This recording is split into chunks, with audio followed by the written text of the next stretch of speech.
Vamos ler, irmãos, em Mateus capítulo 15, versículo 21 em diante, que diz assim: E partindo Jesus dali foi para as partes de Tiro e de Sidom.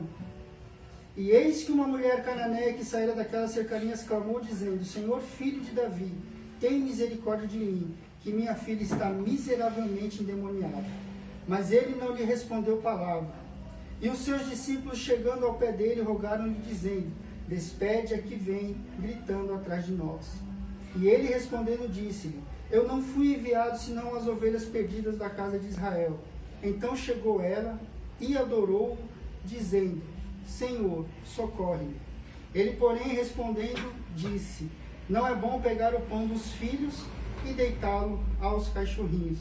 E ela disse: Sim, Senhor, mas também os cachorrinhos comem das migalhas que caem da mesa dos seus senhores. Então respondeu Jesus e disse-lhe: Ó mulher, grande é a tua fé, seja isso feito para contigo como tu desejas. E desde aquela hora a sua filha ficou sã.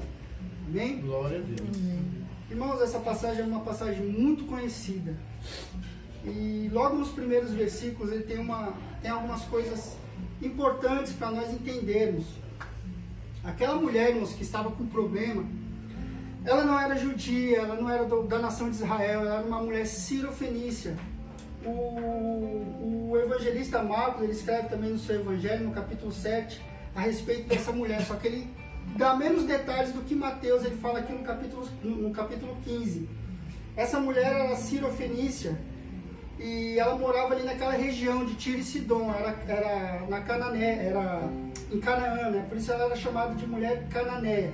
Então ela tinha uma nacionalidade grega, ela era grega, ela não acreditava no Deus que os israelitas acreditavam.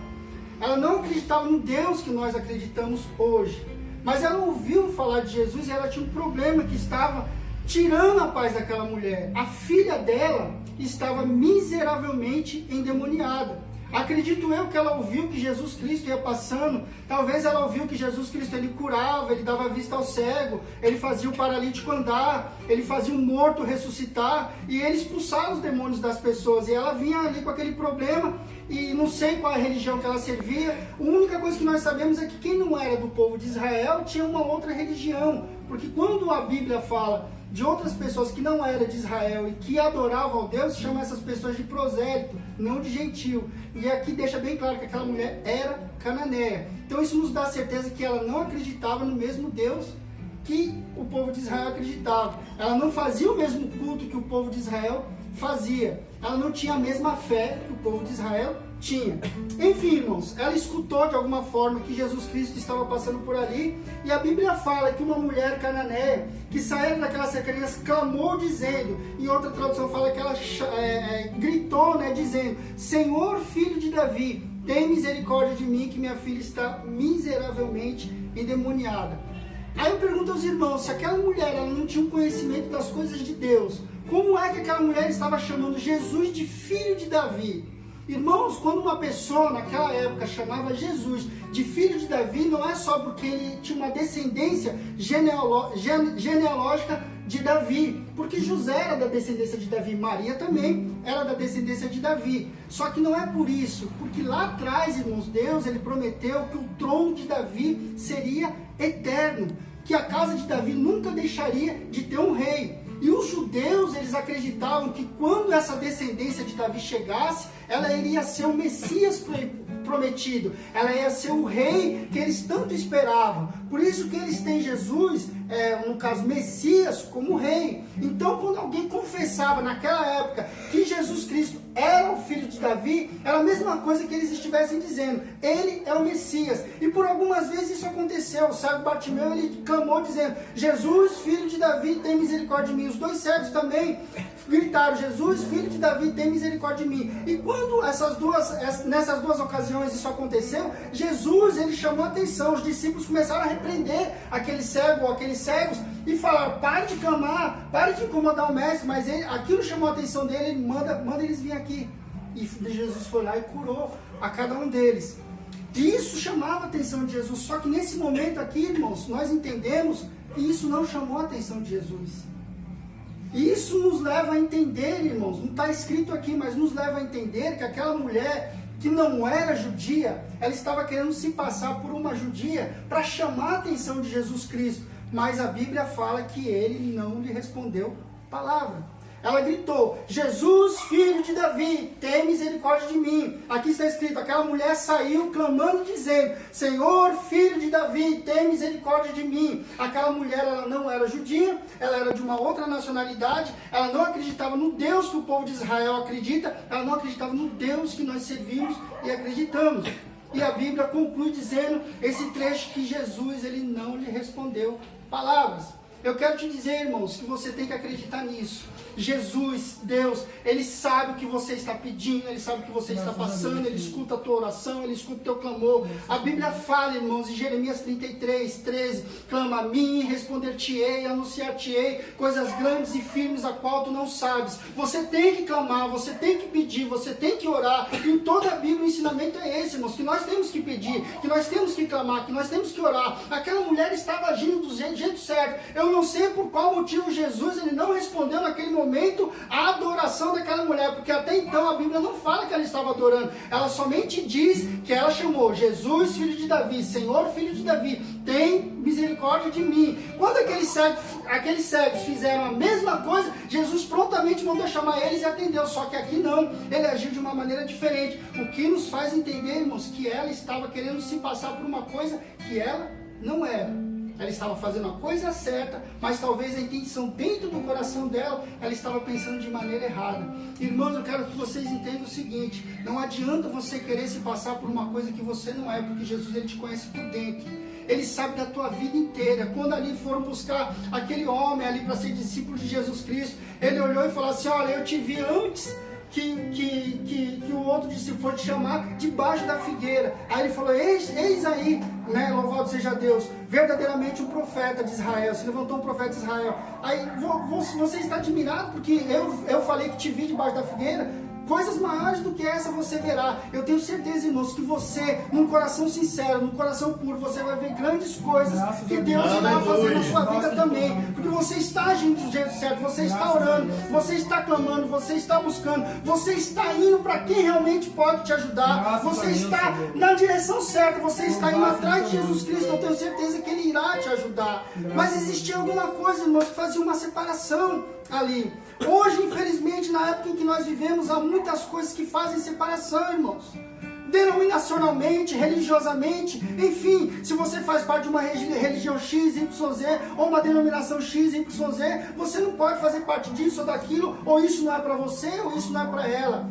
Infelizmente também existem algumas barreiras, e nós vamos entender, irmãos, nesse contexto, o que Deus ele tem a falar aos nossos corações e o que Ele quer que nós verdadeiramente entendamos através desse texto. E a Bíblia fala, irmãos, que mesmo aquela mulher clamando, mesmo ela falando aquelas palavras, Jesus Cristo, Ele não respondeu palavras, ou seja, Ele se calou. Às vezes, irmãos, nós estamos passando por problemas também difíceis nas nossas vidas. E nós corremos da nossa casa, vamos para culto, vamos para a igreja, fazemos campanha de oração, ajoelhamos sempre, clamamos, pedimos ao Senhor, e parece que o Senhor, Ele se cala, o Senhor, Ele não nos responde. Eu quero te dizer, meu irmão e minha irmã, embora isso possa acontecer, você não está livre disso. Todos nós estamos sujeitos a ouvir o silêncio de Deus, ou a não ouvir aquilo que Deus ele tem falado aos nossos corações. Mas eu quero te garantir uma coisa: embora Ele não te responda, embora Ele não fale com palavras com você, Ele está ouvindo aquilo que você está clamando, Ele está ouvindo aquilo que você está pedindo, e na hora certa, no momento certo, Ele vai entrar com providência na tua vida.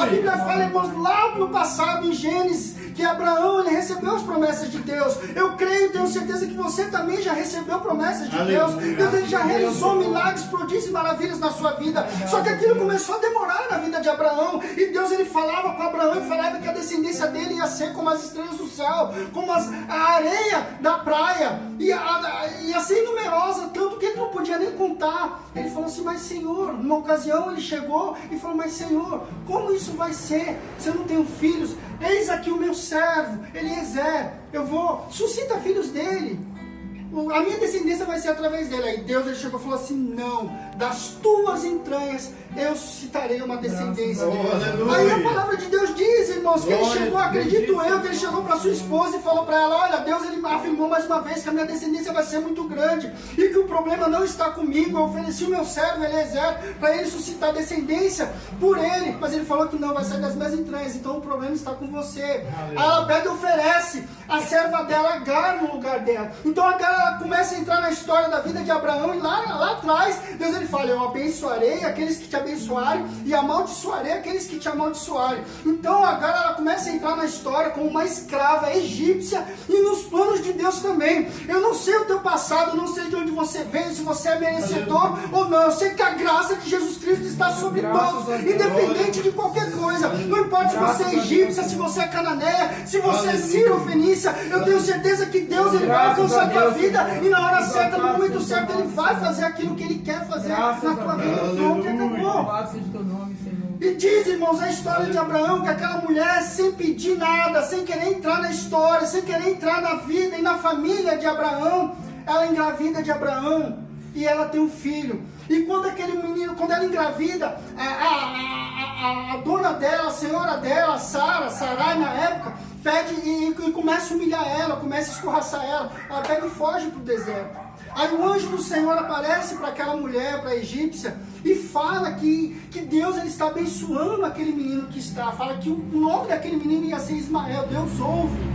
Irmãos, Deus está escutando. Talvez Ele não esteja respondendo ainda, mas Ele está escutando aquilo que você está clamando. Ele está escutando aquilo que você está pedindo. Ele ouve a sua oração. Então, irmãos, aquela mulher, ela escuta agora do anjo do Senhor que aquele menino que vai nascer do ventre dela vai ser Ismael, que o Senhor ouve e fala que ele vai ser uma grande nação. Começa a fazer promessas agora, não para Abraão, mas para a vida dela. Ela começa a ser abençoada agora, mas você vai voltar e vai se humilhar perante a tua senhora. E a Bíblia diz que quando ela escutou aquilo lá, ela falou assim, verdadeiramente, Deus ele me ouve e Ele é um Deus vivo. E ela colocou o nome daquele lugar de Poço de Lai-Roi, aquele que vive e ouve. Eu quero dizer, irmãos, que você não serve um Deus morto, você serve um Deus vivo. E Ele está ouvindo a tua oração. Ele pode não estar te respondendo, mas Ele trabalha ao teu favor. Ele trabalha por aqueles que nele esperam. Se você está esperando, não sei se por muito tempo ou por pouco tempo, eu quero que você tenha certeza que Ele está trabalhando ao teu favor.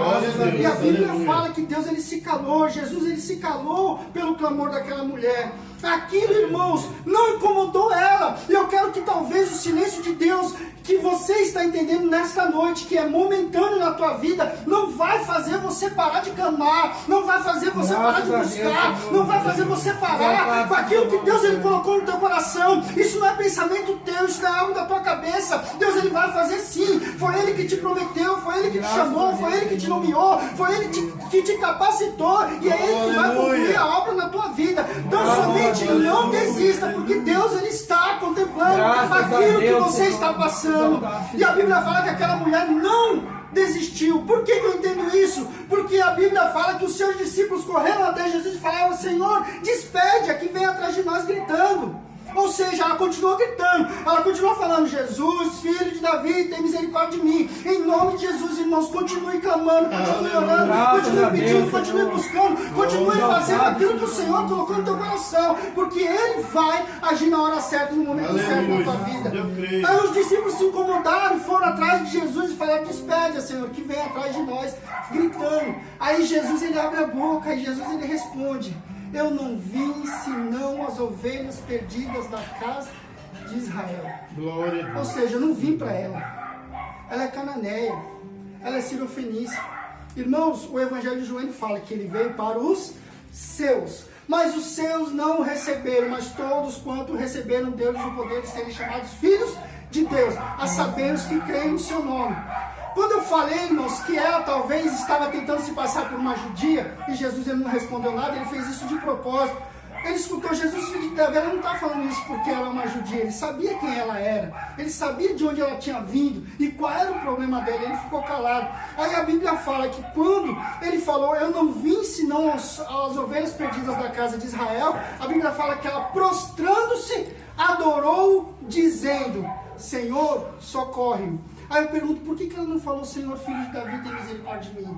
Porque aquela adoração, irmãos, a Bíblia fala que ela se prostrou e adorou, dizendo: Senhor, socorre. Aquilo lá estava vindo dela. Aquilo era uma coisa pessoal dela, ela estava pedindo de todo o coração: Senhor, eu sei que eu não sou da denominação A, eu não sou da denominação B, eu não faço parte da religião X, Y, Z, mas eu estou te pedindo, Senhor, socorre, porque eu não aguento mais. Aí Jesus, ele olha aquela mulher adorando ele verdadeiramente, e ela não desiste, irmãos, ela continua naquela adoração.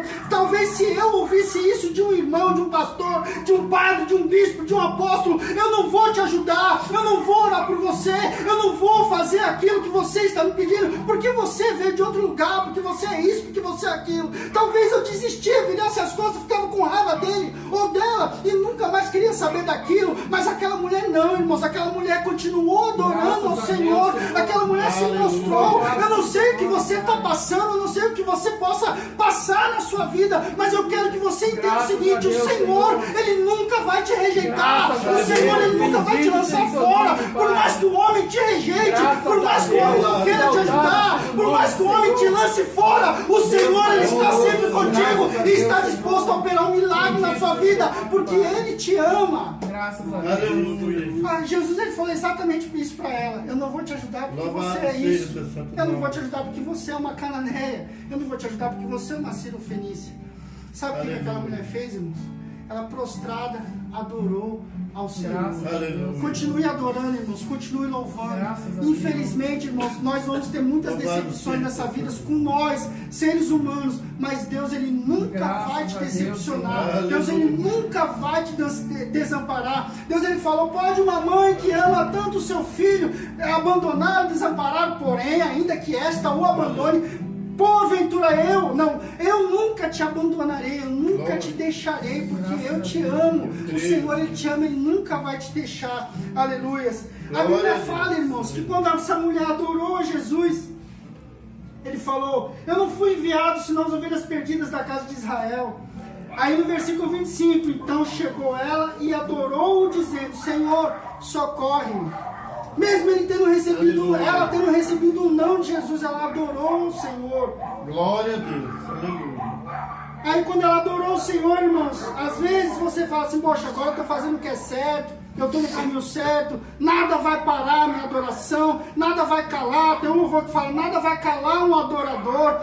Num exemplo, irmãos, de Paulo e Silas, eles estavam fazendo a vontade de Deus, estavam anunciando o evangelho de Deus. Eles expulsaram um demônio ali de uma menina que tinha um espírito de adivinhação. Aqueles homens que lucravam com aquele espírito de adivinhação mandaram prender Paulo e Silas. Aí a Bíblia fala que eles foram chicoteados, eles foram amarrados ali no cárcere, e quando deu meia-noite eles começaram a adorar o Senhor e louvar hinos ao Senhor à meia-noite. Agora se coloca no lugar deles: eu estava fazendo a obra do Senhor, eu não fiz nada, eu fui preso, apanhei, estou preso aqui, é tarde da noite, de madrugada, eu ainda tenho coragem de louvar a Deus. Eles louvaram o Senhor, e diz que quando eles começaram a louvar, houve um grande terremoto, as cadeias se abriram e eles ficaram libertos. E aquele homem que estava tomando conta deles, irmãos, ficou com medo e falou: agora vão me matar, porque eu deixei os prisioneiros fugir. Aí ele pegou e tentou tirar a sua vida. Aí Paulo gritou de lá de dentro da cela: não, ainda estamos aqui, não faça isso. Aí Paulo evangelizou ele creu em Jesus e perguntou: o que faço para ser salvo? Ele falou: se você crê em Jesus Cristo, será salvo tu e a tua casa.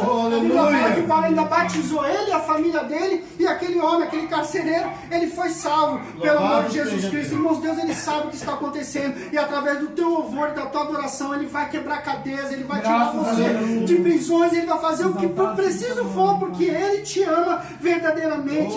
Aí Jesus, ele continua, irmãos, quando aquela mulher adora ele fala: não convém eu pegar o pão dos filhos e deitá-lo aos cachorrinhos.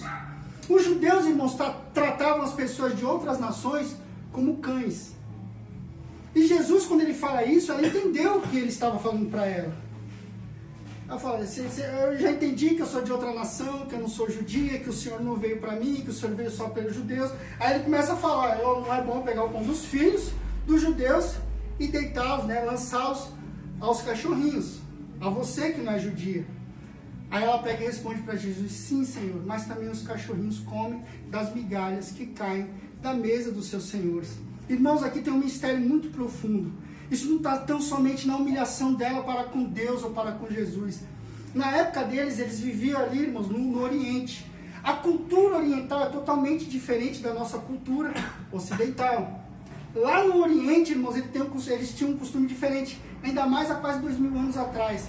Não existia mesa, que nem existe hoje, de quatro pés. As mesas que a gente costuma ver hoje não existiam cadeiras, eles não se sentavam na mesa como a gente se senta, e não tinha essas mesas altas. Era bem baixinha, e existiam almofadas, eles se reclinavam na mesa, era em formato de U, e a pessoa que ia servir, ela trazia, né, e eles iam servindo da esquerda para a direita, uns aos outros, eles ficavam praticamente deitados. É por isso que aquela mulher, quando ungiu os pés de Jesus, enxugou com os cabelos, ela chegou, se a pessoa estivesse numa mesa e estivesse com o pé dentro da mesa, como que ela ia chegar aos pés de Jesus? Mas ele estava debruçado em uma almofada, ela chegou por trás de Jesus e derramou ali aquele nardo puro e enxugou os pés dele com os seus cabelos.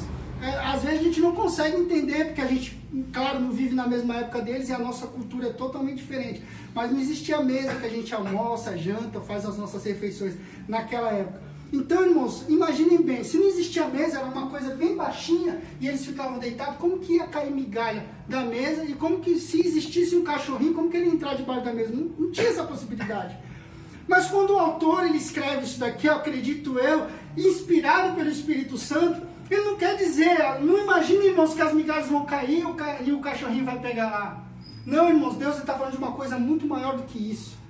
Ela está falando que ela aceita as migalhas que vêm da mesa do Senhor. Glória a Deus. Irmãos, vai muito além da nossa imaginação. Ela está pedindo, irmãos, pelo menos uma migalha que venha do Senhor. O Senhor não está em lugares baixos, irmãos. O Senhor está em lugares altos. Vai muito além da altura de uma mesa. Quando ela fala que ela aceita as migalhas do Senhor, ela está falando assim, pelo menos se o Senhor me der uma migalha daquilo que eu sei, tenho certeza que minha filha será curada e vai ser possível realizar um milagre na minha vida. Irmãos, a migalha que o Senhor tem para a sua vida é muito grande, vai vir lá do alto, vai vir lá de cima. Embora não existisse mesa, não existisse cadeira na época de Jesus Cristo, Deus ele sabia o que ele estava inspirando o escritor para falar essas coisas aqui. Então, irmãos, a migalha talvez não vá cair de uma mesa, mas a migalha pode cair de um lugar muito mais alto. Irmãos, humilhai-vos perante as potentes mãos do Senhor, que ele ao seu tempo vos exaltará. Aí quando aquela mulher falou aquelas palavras, o Senhor olhou para ela e falou, ó mulher, grande é a tua fé, que seja feito contigo como tu desejas. Irmãos, talvez para mim se espantar com alguma coisa, para mim, sei lá, me admirar com alguma coisa, não precisa ser muita coisa. A pessoa chega com um carrão aqui, eu falo, ó, que carrão. A pessoa compra uma casa, né? Olha que casa. E Jesus, ele fez isso, irmãos. Ó, mulher, ela tirou um ó de Jesus Cristo, irmãos. Vocês conseguem imaginar o que é isso? Olha a fé dessa mulher. Ela não era, vou colocar no nosso tempo, ela não era crente, ela não era protestante, ela não era cristã, ela não fazia parte de nenhuma denominação, ela era uma mulher anônima, uma mulher que não conhecia nem a Deus, mas ela ouviu falar de Jesus e ela foi até ele. E ela manifestou uma fé que muitas pessoas até hoje ainda não conseguem entender e não têm. Mas Deus ele nos deu a oportunidade de olhar para a vida dessa mulher e de aprender um pouquinho com ela. Vamos ser humildes, irmãos, de aprender a adorar, independente dos nãos que a gente recebe na nossa vida, a persistir até a gente conseguir alcançar, porque Jesus, ele nos ensinou isso. E mesmo, irmãos, que as pessoas se coloquem acima de você, seja humilde para se colocar como menor. Jesus, ele nunca ensinou os discípulos dele, os apóstolos deles, que eles seriam maiores uns com os outros. Hoje nós vemos muitos cargos aí, irmãos, e uns querem ser mais do que os outros, mas um dia Jesus Cristo chamou os discípulos dele e falou assim, olha, vocês veem aí os governantes, como eles governam sobre o povo, e aqueles que têm poder, como eles exercem autoridade sobre eles, com vocês não será assim, porque aquele que for o maior, esse será o menor, mas aquele que for menor, esse sim será o maior. Jesus Cristo, em outra ocasião, irmãos, ele se cinge de uma toalha e começa a lavar os pés dos seus discípulos. Pedro, ele olha para Jesus e fala, não, os meus pés o Senhor não vai lavar, eu vou lavar os seus. Aí Jesus olha para ele e fala assim, se eu não lavar o teu pé, você não tem parte parte comigo no meu reino. Tá bom, então, Senhor, lava a cabeça, as mãos, os pés, o meu corpo todo. Aí o Senhor fala para ele, o que eu faço hoje tu não entendes, mas tu entenderás depois. E ele conclui dizendo, assim como eu estou dando um exemplo para vocês, vocês também têm que proceder da mesma maneira, porque eu não vim para ser servido, mas eu vim para servir. E, infelizmente, irmão, muitas pessoas estão com esse sentimento, querem ser servidos, mas nós temos que servir. Se você precisar de mim, irmãos, eu estou aqui. Se eu precisar de vocês, que vocês estejam comigo. Eu não sou maior do que vocês e nem vocês são maior do que eu. Aleluia. Nós temos que ter humildade de estar debaixo verdadeiramente das mãos do Senhor. Não é o discípulo mais do que o seu Senhor. Basta o discípulo ser como o seu Senhor. Se eu sou discípulo de Jesus, eu tenho que ser como Ele. Ele não mandou em ninguém, Ele não exerceu autoridade sobre ninguém, muito pelo contrário, Ele serviu.